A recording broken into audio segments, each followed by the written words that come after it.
Okay, jumping right in to the first Sonic asset that we're going to make. It is a Chaos Emerald. So what we're going to do with this is start with a cylinder. And we want to think about how many sides that we want our emerald to have. So I'm going to start with 6, but if you want to do a different amount of sides, the concepts will work for this. I'm also going to give it just one height segment, and then I'm going to start dragging this out and scaling it up. You'll notice that I have all of my units set up and my layout is all set up as well. I'd recommend getting your layout and units set up before doing any modeling for this project. I'm actually going to untick smooth because we don't want smoothing on this, and I'm going to press F4 so that we can see edge faces. And now I'm going to think about how large I want this emerald to be, and I think that I'm going to make it 30 centimeters tall, and then I'm going to determine the radius based off that height. So let's have a look at that. I'd say probably about 15 will be a nice. So if we think of that as a ratio, it's 2 to 1 in terms of that. And actually, I'm gonna, 2 height segments for this particular mesh. So that's smooth off 6 sides and then 30 and 15 there. Okay. Next thing I'm going to do is go over to my edit tab. I'm going to add on an editable poly.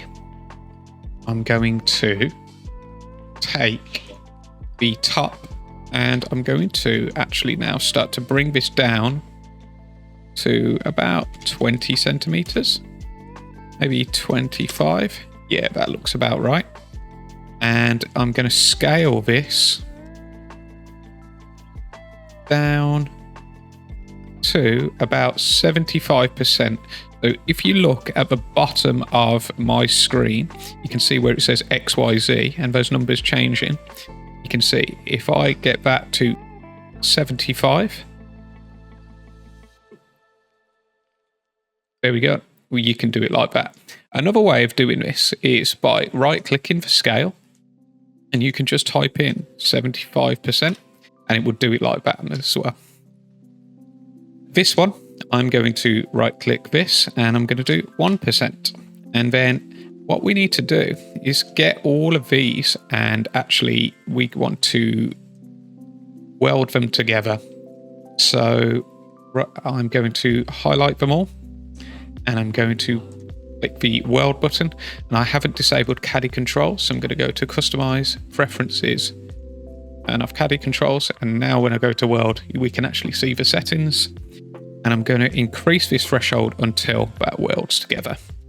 All right, so this is looking okay. I think now it's just tweaking this a little bit more.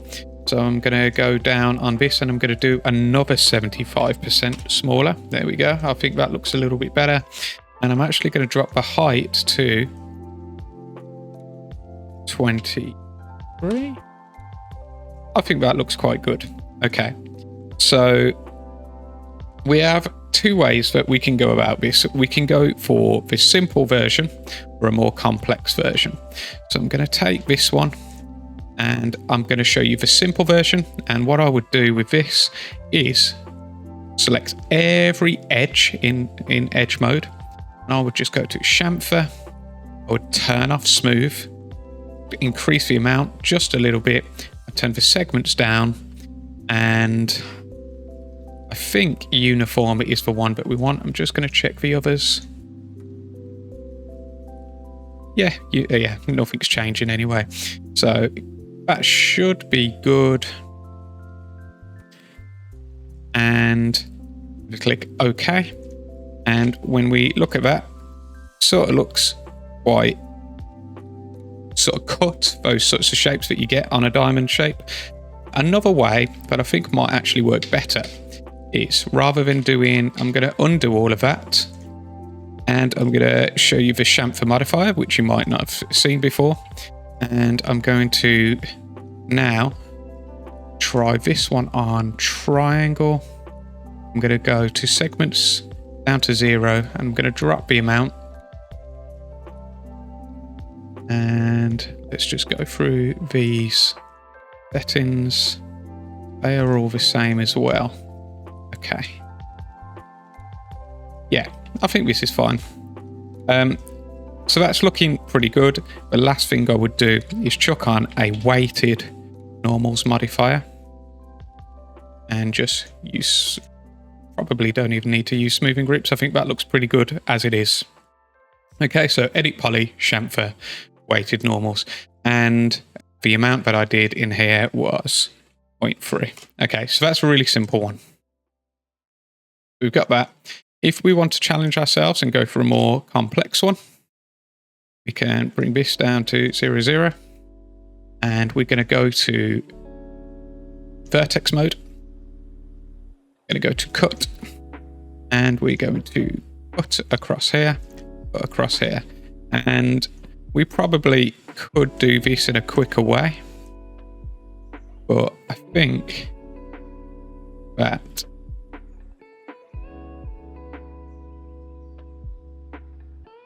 this is probably the simplest way to do this. There we go. Right, so I've got all of these vertices now, and I want to select these. And the way I'm going to do that, if I press Alt-X, you can go to X-ray mode, line up your camera, and select a box over all of these. And then I'm going to go to scale mode, and I'm just going to scale up my diamond. And when we have a look at this, we start to get this sort of effect. And I'm going to just also drop these down just a little bit to the center. And I think now, when we turn off edge faces, we get a little bit more of an interesting silhouette to this. And in fact, I'm going to just a little bit more as well. There we go. Yeah, so what I'm trying to do is, if I view it from the top, is scale this up so these vertices are in line with this edge. So I'm going to scale up just a little bit more. There we go. All right, so what we're trying to do is push these out so this edge is flat here. Okay, so if we press F4, that looks pretty good now. And again, we can try that chamfer modifier. Now this one is probably going to struggle a little bit more than the other one. So I'm going to go down to 0. I'm going to do a much smaller amount. And I'm going to turn off smooth. And yeah, I'm noticing this here. So we're probably going to have to fix that manually. But other than that, I think that looks pretty good.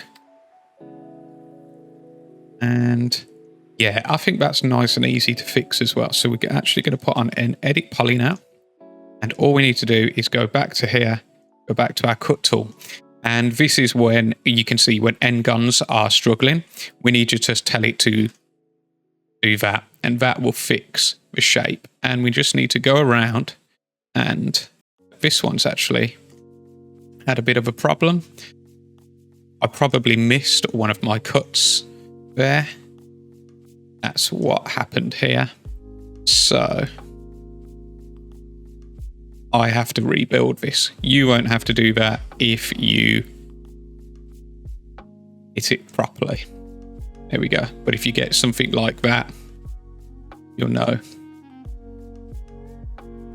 that you also did it wrong as well. Really what I should do is just go back and fix that, because now I'm going to have a little bit of an error here. It's good for you to see problems happen so you can see how you can fix them with modeling techniques as well. And I use the make planar button to make that flat, and now you can't really tell that anymore. And then back to here. There we go. That one had actually done okay. There we go. And final one, that should be, yeah. Okay. So now when we have a look at this, it's looking pretty good for weighted normals. And I think that looks much, much better. Now, we've got these two. In terms of texturing these, we're actually just going to use a material in Unreal Engine. and that'll be a separate tutorial after this. But for now, all I would like you to do is add an unwrap modifier to either one of these, open it up, and just do a flatten by smoothing group or a flatten custom. Doesn't really matter as long as they're in the UV space. In fact, just trying to think if there's anything fancy that we might do with it, which could. Let's try cylindrical. This do anything for us? Doesn't appear to be, does it? These are not. Yeah, hang on. Let me select all of these. Now let's try cylindrical. There we go. This might be better. Yeah. So if we select all of them, do a cylindrical map, we fit center, and then yeah, we definitely want it along this edge so we can see if it looks like there is a cylinder across it. And this is fine, I'm going to say. Let me open that up and just explain to you. So we do have a little bit of, let's just see what happens if I press relax. We don't want to do that. This will be fine. The reason why I want it like this is if I put on the checker pattern, is that now there is the mesh going like all the way from top to bottom. So if we want to do any sort of like effects, animating textures going to the top of it, we can do that basically because it's mapped from top to bottom. We're not going to paint a texture for this. We're going to use maths to make this look like a glass crystal. Okay. All right. So that should be everything that you need to do. So I'll end the tutorial here. Okay, we're going into our second tutorial now, which is for a ring. This one's quite a simple one, but I just wanted to sort of point out how we determine scale.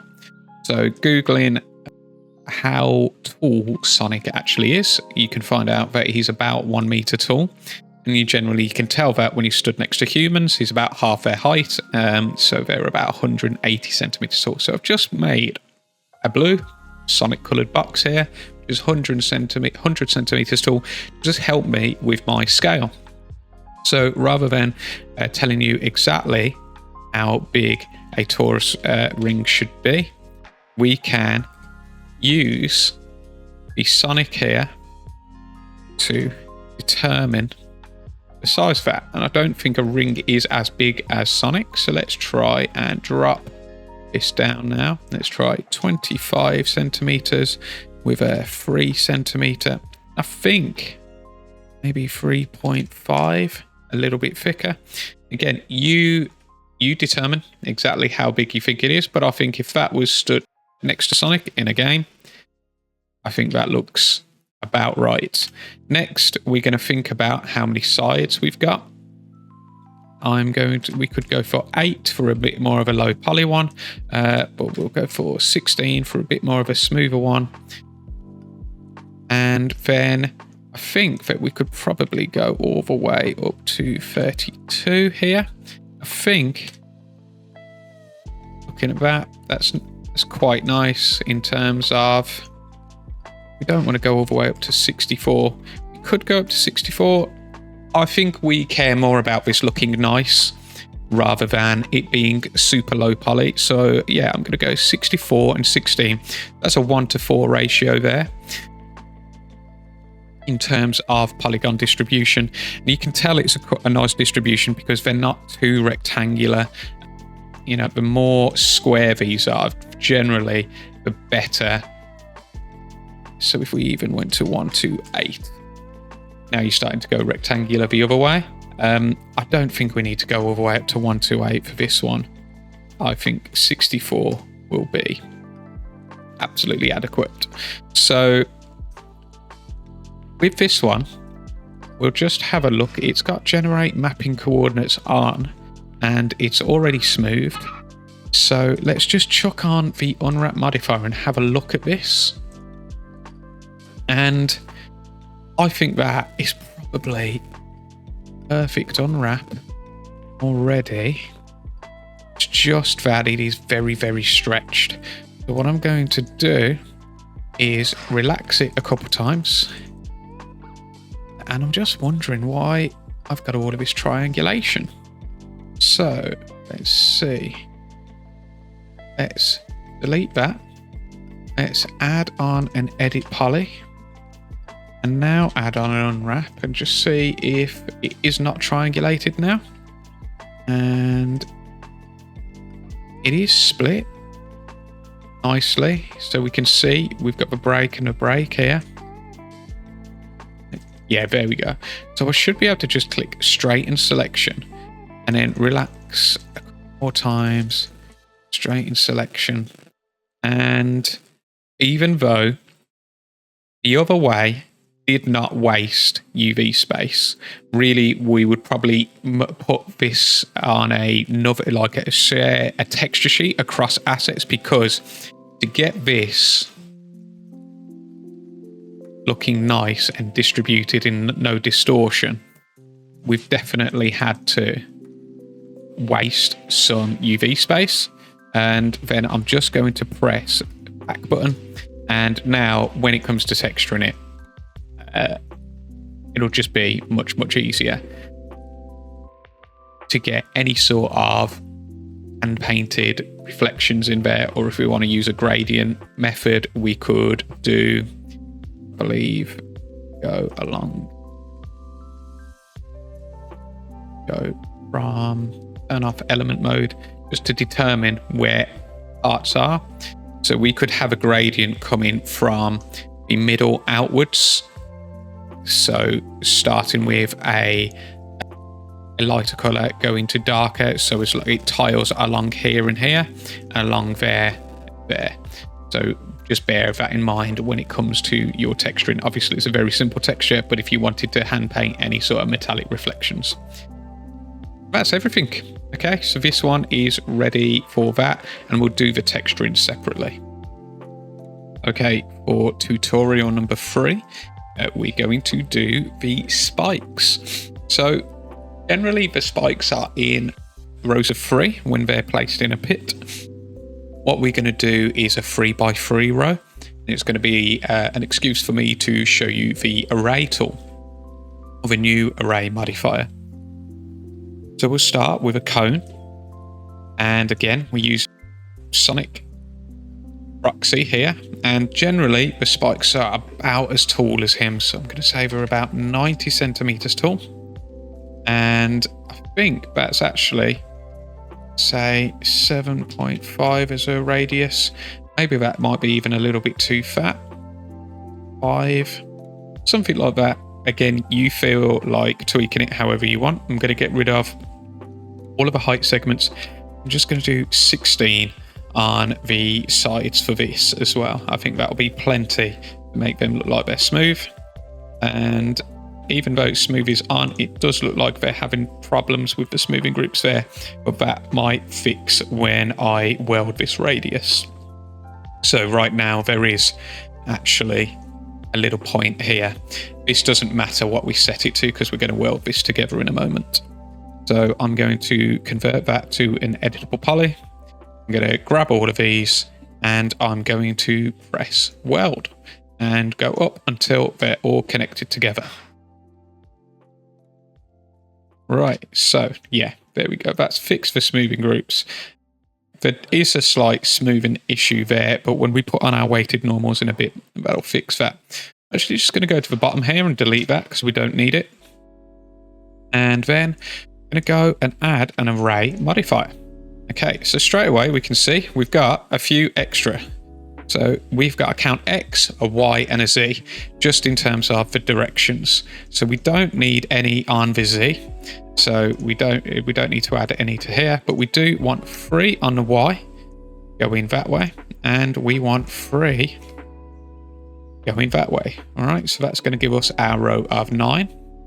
And then what we're going to do is start to think about the spacing for them.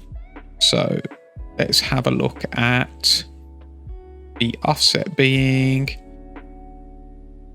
I'm going to try and do this in the centimeters actually. Let's see. Yeah, that works better.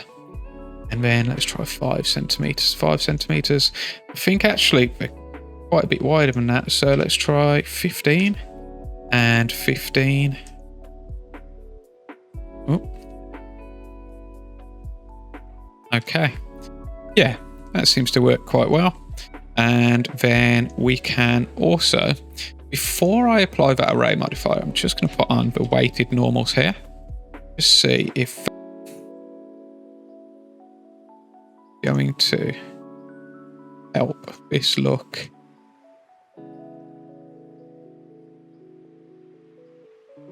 Just seeing which thing. So yeah, I'm just going to do snap to largest face, and I think that makes it look a little bit better in terms of with or without it. You can do this after the array. It's just probably a bit more sensible to do it before the array. And that is everything we need to do for this. Again, the only thing that we want to do is unwrap probably just one of these and have them repeated as many times. So we know the array modifier now. We don't want to unwrap 9 of them. So again, we're going to be using the stack. Go below the weighted normals. We're going to add an unwrap modifier.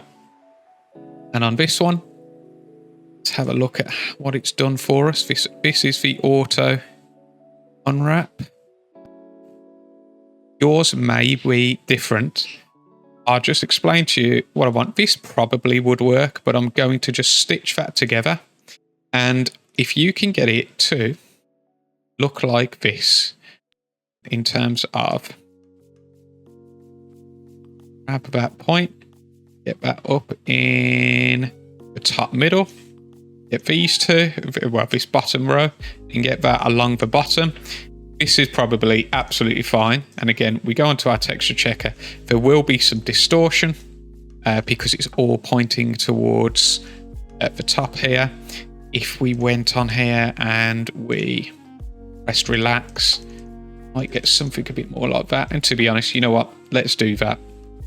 And then we can, pack it. So we can press this button here to just pack it. And then what I'm going to do is actually move this to the other side, and this model and the ring from before can share the same unwrap, and that will increase texture efficiency as well later on.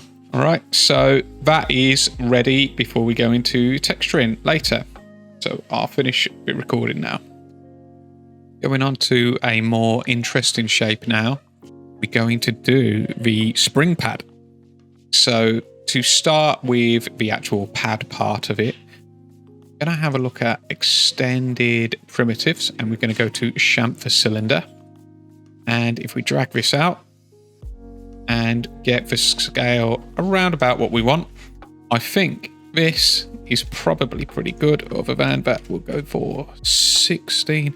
Let's go all the way up to 32. Let's make it look quite nice. 32 on there. Fillet segment, should we give it 2?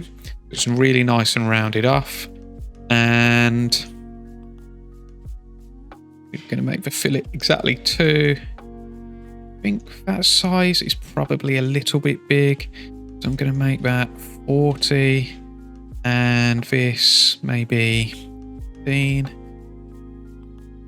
Thinking in terms of a scale, maybe 45. There we go. Okay. Again, you don't have to copy me exactly. I'm just doing this sort of by eye, just to show you the process, not necessarily the outcomes. All right. So I'm going to position that up. And I'm happy with that. Let's set this to be black and chuck a material on it. Turn off assign random colors so they keep. There we go.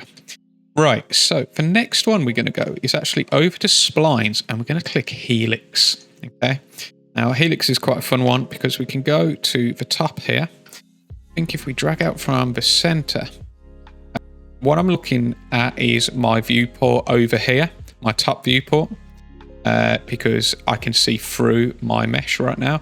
And in fact, actually, let's make this X-ray so you can see it a little bit easier as well. So I'm going to go back to the helix and I'm going to scale this around about to that much. And then I can rotate around and you can see I'm now doing the height for this, okay? And I'm going to bring that up to just going into here. And then it's a third one, which actually I want this to be exactly the same. I'm going to have to manually type these in.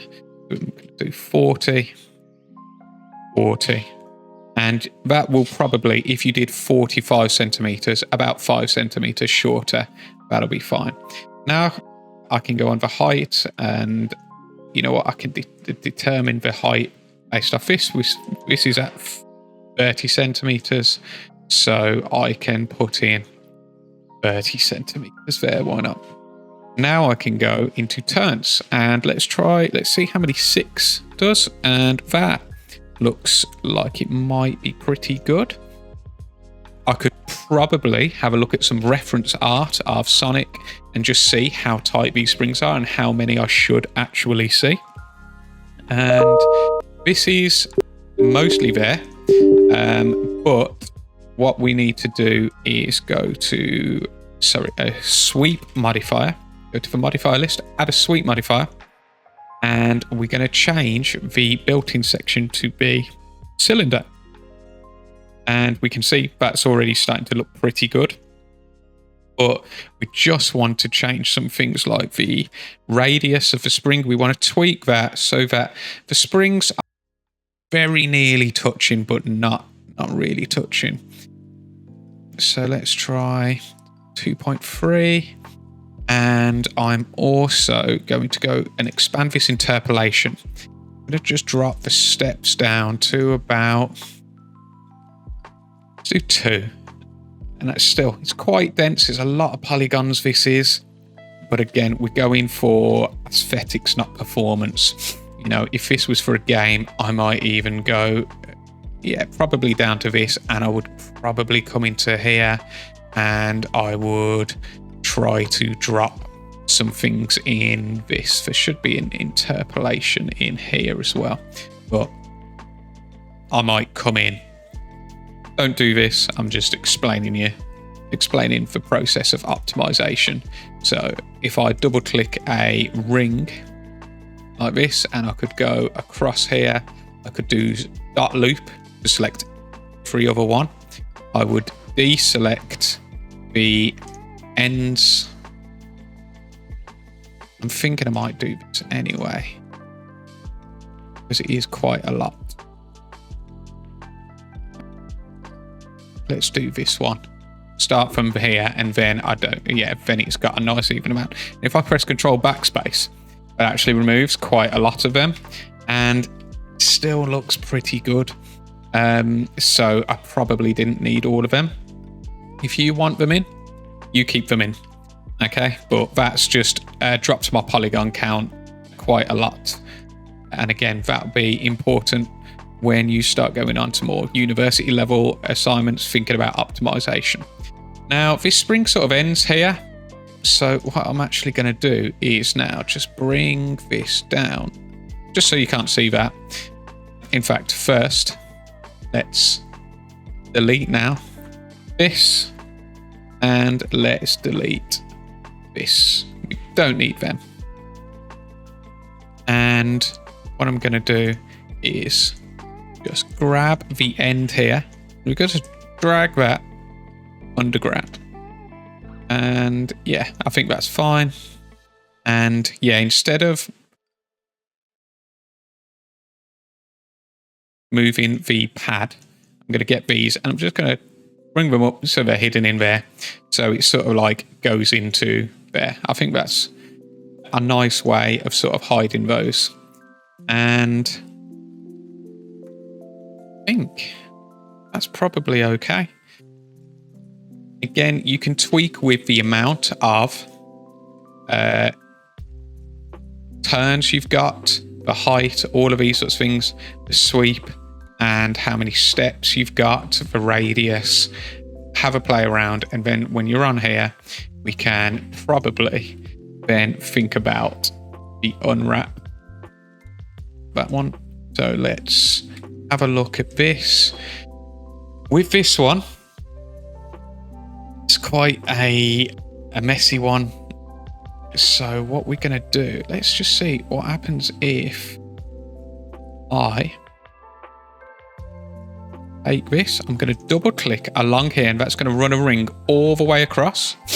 And then what I'm going to do is I'm going to use this break button here. I'm going to break it. So then we have that. In fact, it makes far more sense to do this from somewhere less visible. So I'm going to do it from the bottom. So let's break that. So yeah, that's okay. Now, if I select this and I press straighten, it'll bring it all the way out. And then again, now I can bring this here and pack it. And I'm going to bring it in, thinking about our textures. We had the coin, which was taking only about this much space. We had the spikes that were taking about that much space. So again, this can go probably just over here. And now we can think about the top. So let's have a look at this. And because we've done it basically with a primitive, I reckon it will have a nice unwrap. That's perfect. So all I'm going to do is just press pack. And that's scaled them nicely for us. And I'm going to... I think I'm going to leave it like that. I don't think I'm going to do anything for it. Yeah, I think this is fine. So, other than this probably wants to be... So, what I've noticed today, and I didn't realise this was a thing, I don't normally do unwrapping, is if you don't apply an edit poly, for some reason it triangulates your UVs and it makes relaxing break. So I'm just going to delete this unwrap.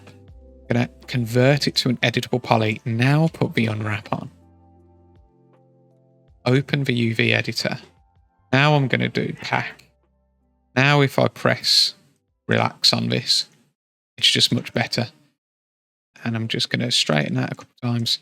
Then I'm going to say on these rescaled clusters, mapping tools, and we pack UVs. It's just another place where you can pack as well. That's okay. Yeah. This is, you know what? Let's see if we can squeeze this into the unwrap space that we've got from the others. This will all make sense. What I'm going to do before I export this out is I'm going to actually attach all of these together. I'm going to put all of the unwraps in one, all padded together, and we'll have one texture or multiple assets, and it'll just make setting up for material a lot easier for us later on. Okay, so yeah, I think that's probably good. So yeah, let's try and have that, and that's this asset done. Okay, before I go any further for tutorials, I want to demonstrate what I'm doing with the unwrap in case it's confusing anybody. Okay, so we've unwrapped these three objects, and what I'm going to do is just select all of them, and I'm going to go to the modifier list, and I'm going to add an unwrap modifier on them all. I'm going to open it up, and we can see all of the different unwraps. Okay, so now if I have a look at these, we can see that there is some overlapping issues happening here. Now I can actually grab these and start to position them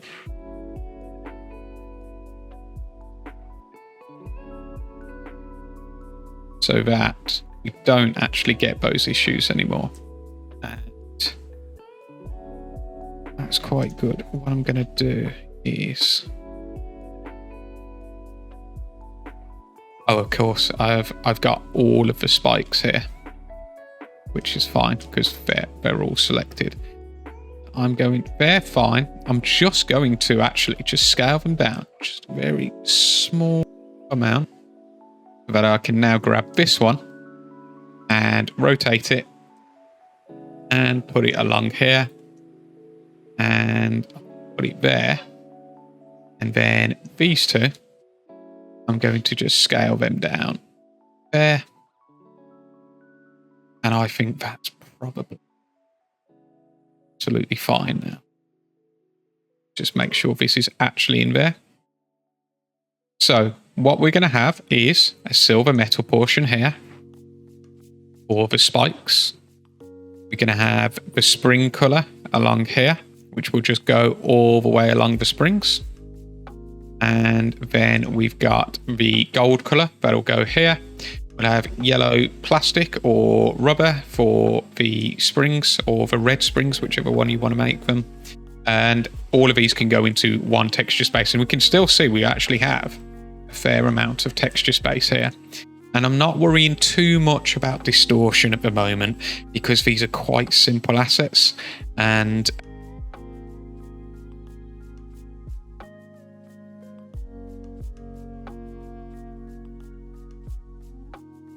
moving forward now, we have our unwrap in position.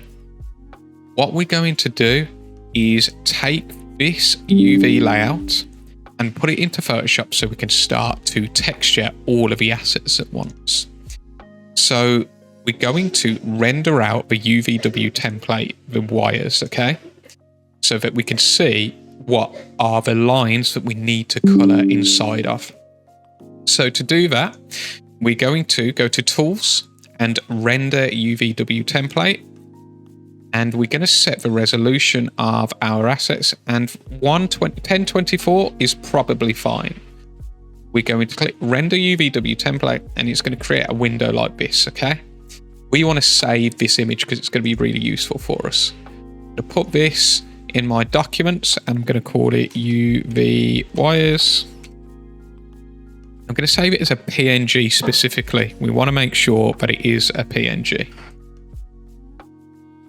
So we save this, and that's fine. What we can do now is open up Photoshop, and we're going to find the file that we've just created. So if we go to Documents, and it should be in here, UV wires, in here. It's going to open it up like this. So we name this by double clicking it and call it UVs. I'm going to create a new layer underneath it. Okay, so these wires will be on top of everything that we're making, so we know where to color in. And what I can start to do is, in fact, I'm just going to make another layer. I'm going to call this background. And I'm just going to color this in the paint bucket tool black. Okay, just so I can see what I'm doing for the moment. So I'm going to go to layer 1, and I'm going to call this spikes. I'm going to make another layer, and I'm going to call this spring. I'm going to make another layer. I'm going to call this SpringPad. I'm going to make another layer, and I'm going to call this ring. Okay, so on the ring, we know that this section is, so all here is the ring. So I'm going to drag a box over the whole lot of it. And in the ring section, I'm going to create a gradient, and I'm going to look for, in fact, I wonder, is there one in here? Let's have a look at the oranges. Maybe not. I thought there might be nice gradient. There's not one in here for us to just use. I thought there was a metallics one. So we're going to pick 2 yellows, one here and one here. And I'm going to do instead this bar gradient, and I'm going to go from one end to the other, and there we go. Yeah. So we have to make this gradient go from the middle to the edge. Now, let me have one look at the 3D model as to where the green line is. So what I'm going to do is just jump into 3ds Max and Get rid of those errors. So yeah, my line, that's where the tile is here. So yeah, I want this actually to be inverted. I want the lighter bit. I want it darker on the inside of the ring, not on the outside. So I'm going to make this color a bit brighter. This one a bit darker. Into the yellow. Get this one. And just into, there we go. And now if I select that, there we go. It's inverted it. I think those are some ugly yellows, but I could just leave it like this for now. And make sure that that is about right. Cool. Okay, so it means that, yeah, the inside of a ring is going to be a little bit darker, like some ambient occlusion shadow in there, and that the outer bit is going to be brighter. That's the main thing. And if we really wanted to, we could try to figure out if you wanted to do some fancy hand painting stuff. If we go back into here, don't think about that. In fact, yes, I do. So if I select on here and I open the UV editor, I can see that bit is the top of the ring. So I could come into Photoshop and I could create another layer. And what I'm going to do on this one is go into my paint tool. I'm going to zoom in with Control Plus. And this might look good, it might look bad, but I'm going to press D to reset my colors, X to invert my colors. I'm going to click here and I'm going to hold down Shift to draw a line like that. And that white line now should be reflected on the ring in that position, okay, as like a bit of light hitting it. And if I wanted to, I could probably do the same along here. And that might also work, okay? So that is, let's call that ring reflections. And I've done this on a separate layer so that if I hate it, I can just turn it off, okay? All right, so the next one is the SpringPad. And we can select all along here, so I can I'm sure there's a way to have the selection box grow as a center. I'm going to try Alt. Yeah, if you hold down Alt and Shift, it will drag a circle like that, and then I'm going to do Alt and Shift again, and okay, I'll have to do it one at a time. There we go. All right. And I'm going to pick, I'll do red pads. And I'm not going to do, this is important, never do full saturation. Always just drop it down and drop it down just a little bit.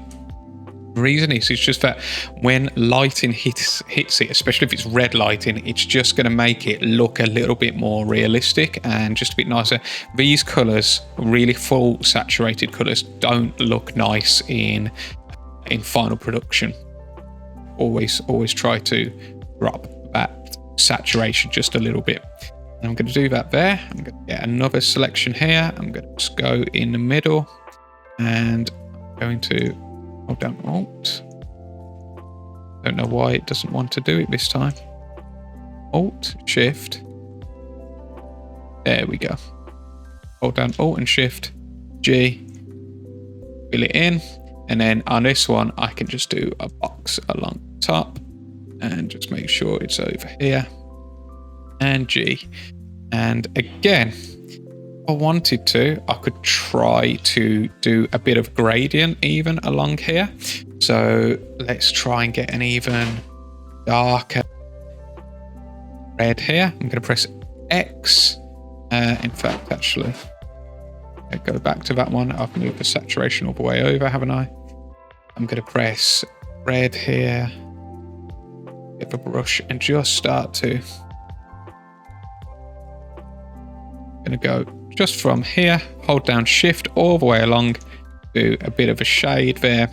And again, I can jump back into 3ds Max to select the top, open in the UV editor, and I can see that's the bottom. Okay. I forgot which one was the bottom, or straight away. There we go. It is the bottom one. All right. So we can come into here, and I'm actually just going to paint. Need to make sure that this is selected. I'm just going to manually paint this because I think that I can probably get away with doing something like this. Yeah, there we go.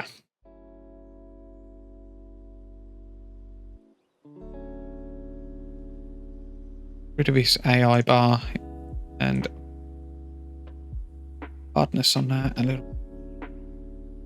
There we go. And then I'm just going to do a little bit of a one in the middle here. I'm going to make that much softer actually. All the way down. And bigger. There we go. And what that's going to do is, if I show that, just a little bit of a shadow in the middle. It's smaller actually, so we can see what we're painting. Again, just a small bit of shadow there. If we wanted to, we could try to paint in some reflections, aren't they, like we did on the other one, but I won't bother with that. With this bit, so let's zoom out so that we can select a box over it. And I'm gonna, because I don't have all of that, just gonna hold down shift, keep adding to the box until I have everything that I want selected without selecting anything that I don't want selected.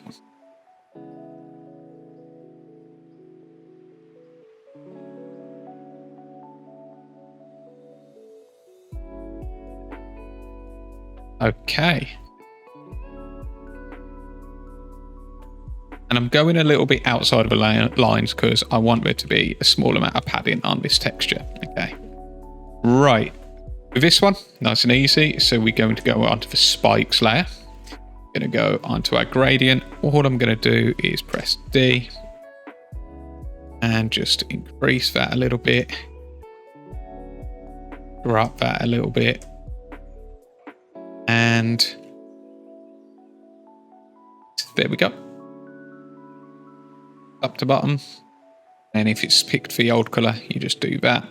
And I'm going to press Control and no, I'll just move this. There we go. And this to the bottom there. I also pick that type of gradient so I don't have the band going across. Although actually, maybe the band, maybe that might look a little bit nicer. Having a bit of a light to dark going across it. We'll see. Maybe it will look nice, maybe it won't. Sometimes you just have to be happy to go in and out of the software. But we can see now that looks like that in the texture. And finally now we can select spring box over it. This, make sure that we're not selecting anything to do with the SpringPad. I'm holding down Alt to remove from my selection when I'm dragging a box. Okay. And I can just get the gradient tool. To be honest, I'm probably just going to do the same. Just do that gradient there and just see what that looks like. So I'd make sure the UVs are disabled now, and I can do File, and we can export, quick export as PNG. Save that. And we're going to say Sonic_text. Right. And that's everything in Photoshop. Let's go through the exporting process now. So I'm going to select my ring and I'm going to make sure it is at 0, 0, 0. And I actually do want the center of my ring to be at this portion of the world. If you wanted your ring to be, in fact, actually, yeah, let's do this so that when we place a ring on the floor, it's at exactly the right height. And I think I want it just a little bit above. And we don't need to set the pivot point. All we need to know is that when we export this out and we go into Unreal, the pivot point is going to be here. Okay, so that's the main thing that matters. But if we put on a rotation, that it will rotate from the center there, but if we rotate it another way, it rotates from there. Okay, so we can do File, Export, Export Selected, and I can call this Sonic ring _SM for static mesh. Save. We're going to make sure that smoothing groups are enabled. But you can do tangents and binormals, it shouldn't matter. And you probably don't want any turbo smooths coming through just in case. These settings should just stay then defaulted for you as long as you don't change a seat in the lab. Then I'm going to hide that selection. And we're going to go through and just do the same for these. Zero that out. Zero this out. We want this to be at 30 centimeters. We don't need to actually attach these objects together. We could have them go through separately. And I'm just thinking in case we wanted to do any sort of animation or have different kinds of SpringPad colors, but I will attach these together. So I'm just going to convert this just for simplicity once we get into Unreal. So they're now attached together. They're one object. And again, export selected. Call this Sonic Spring _SM.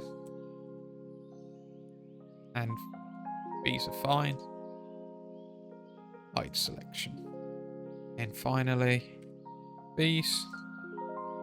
Now I want these to actually be centered up on the middle one. So I'm going to affect the pivot point. I'm going to center to the object. And then because that's risen the pivot point, I'm only going to zero out on this one and this one. I'll leave that at 45. But now I know that it is centered up there. And I can do File, Export Selected, Sonic Spikes _SM. Alright, I'm going to pause the video now and open up Unreal so that you can see the import process. Okay, here we are in Unreal. What I would suggest you do to make it easier to follow along with me is click Window, Load Layout, UE4 Classic Layout, and it's going to reset your Unreal and all of your interface will look like classic Unreal Engine 4, which I think is a lot friendlier for a beginner just learning Unreal. So if you click Import and we go to the documents where we saved all of our assets, we can select the Sonic texture, ring, spikes, spring, and we hold down Control on all of these and we click Open. And what we're going to do is we're not worried about collision at the moment. This isn't for a game, so we don't need that enabled. If this was for a game, we would potentially want to either build our own collisions, but for now we can just leave them off. And we're not going to create materials. I'm going to do that, but we do want to import. We don't want to import any textures because I've chosen the textures to import. And we should now be able to do import all with the same settings. And there we go. So we have now 1, 2, 3 assets that all have their gizmos in exactly the right place and they look like a good scale. And what we want to do now is create our texture for them. So we're going to right click our material for them using the texture. So we're going to right click the texture file, create a material, and we're going to double click this material, and this is plugged into base color. Now this is where things might get a little bit more complicated, in that because we have shared out our metal textures and our plastic textures across. So if I promote metallic to a variable, we now have metallic variable at 0, so there is 0 metalness along here, and our roughness is 0 as well. I'm going to set this to be just 1, so it is completely rough. And if I save this, and I'll just dock it here, and we open up, in fact what I'm going to do is now create a material instance. This is best practice, and for each of these materials I'm going to press while that material instance is selected. Should be able to go across here and press that, and that is now on there, and our little highlight is on there, painted on, and on the other side as well. So it's up to you whether or not you like that. I think it looks okay. And we've got that shading where it is a bit darker on the inside of the ring than it is on the outside. And we can do the same for these. Another way that we could do it is because we know the name of our materials, and I think that shading, I think I would like that. I don't want it getting brighter here, so I might adjust that in the texture. And again on this one, save that. And I think I would want that gradient inverting on this particular one. But the spring itself looks quite good. I can see that I need to sort out the smoothing groups here. So that would be to go into Unreal Engine and either apply weighted normals. I think a weighted normals modifier on the SpringPad would fix that for me straight away. Okay. So, but the rest of these looking okay, and they are in here, so we can start to modify them and reiterate on the textures. But this is the import process initially. Next things that we're going to want to consider is in Photoshop now is to create a new map, and to just go onto this one, we're going to call this metalness. Because right, if I just jump back into Unreal and demonstrate this, if I go into here and we make the metalness 1, the pad is now also metal on here. Let's just give that a little bit roughness. Let's try like 5 and see. We don't want that to be metal, but the ring and the spikes and the springs we do. So all we're going to do is drag a box over the whole lot. We're going to press G, D, and G again. So D to set the color.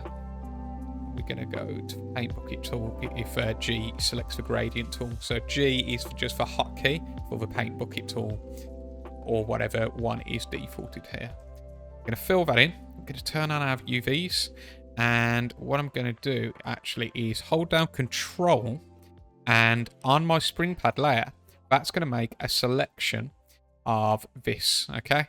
And I'm going to fill that in.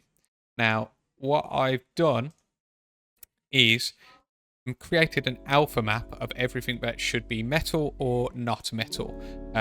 All I need to do now is flip this, okay? Because we want everything that it isn't the SpringPad to be metal, so white. So we can see white is on 100% and black is off. So if I press the Control and I on this layer, there we go, it inverts this map. I'm going to export this map, and we're going to do this as Sonic underscore export Sonic metalness underscore text, and import